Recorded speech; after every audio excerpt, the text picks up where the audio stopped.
போயிட்டு வந்து நான் வீடியோ எடுக்கக்கூடாது, ஸ்டேஷன் உன்னை வந்து வீடியோ எடுக்க கூடாதுன்னு என் சட்டையை பிடிச்சி அடிச்சு என்ன அசிங்கப்படுத்துறாரு. போட்டோ எடுக்கக்கூடாது, ஸ்டேஷன்ல போட்டோ எடுக்கக்கூடாது. அவர் சட்டத்துக்கு நீங்க அசிங்கப்படுத்தீங்க.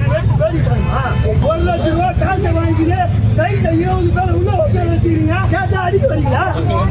அதெல்லாம் ஒண்ணு யார் புத்தகம் வரும். வக்கீலின் சட்டையை கிழித்ததா போலீஸ்? நடு ரோட்டில் பரபரப்பை கிளப்பிய சம்பவத்தின் பின்னணி என்ன?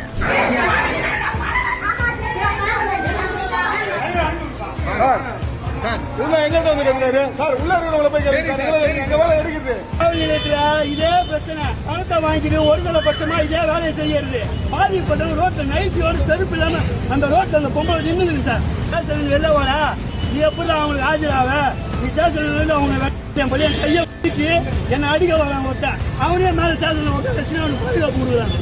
திருவெற்றியூர் நடைபாய் தோட்டம் பகுதியை சேர்ந்த சரவணகுமார், கஜலட்சுமி அப்படின்றவங்க பணம் வாங்கி ஏமாற்றியதா சொல்லி 30க்கும் மேற்பட்டோர் பணத்தை கேட்டு கஜலட்சுமி வீட்டுக்குள்ள நுழைந்து அத்துமீறி அமர்ந்து பிரச்சனையில் ஈடுபட்டு வந்தாங்களாம். இது குறித்து காவல் நிலையத்துல புகார் அளிக்கிறதுக்காக கஜலட்சுமி தரப்பு வழக்கறிஞர் நடவடிக்கை எடுக்கணும் அப்படின்னு காவல் நிலையத்துக்கு வந்த பொழுது காவல்துறையினர் ஒருதலை பட்சமா செயல்படுவதா சொல்லி காவல் நிலையத்துல வழக்கறிஞர் ராஜேஷ் அப்படின்றவரை வீடியோ எடுத்திருக்காராமா. அதுக்கு அங்க இருக்கக்கூடிய காவல் ஆய்வாளர் ஒருத்தர் இவரோட சட்டையை பிடிச்சு இழுத்து சட்டை கிழிஞ்சதா சொல்லப்படுது. இதனால வழக்கறிஞர் காவல் நிலையம் முன்னாடியே பெரும் போராட்டத்தில் ஈடுபட்டு வராங்க. போலீசார் அவங்களோட பேச்சுவார்த்தையிலும் ஈடுபட்டு வராங்க.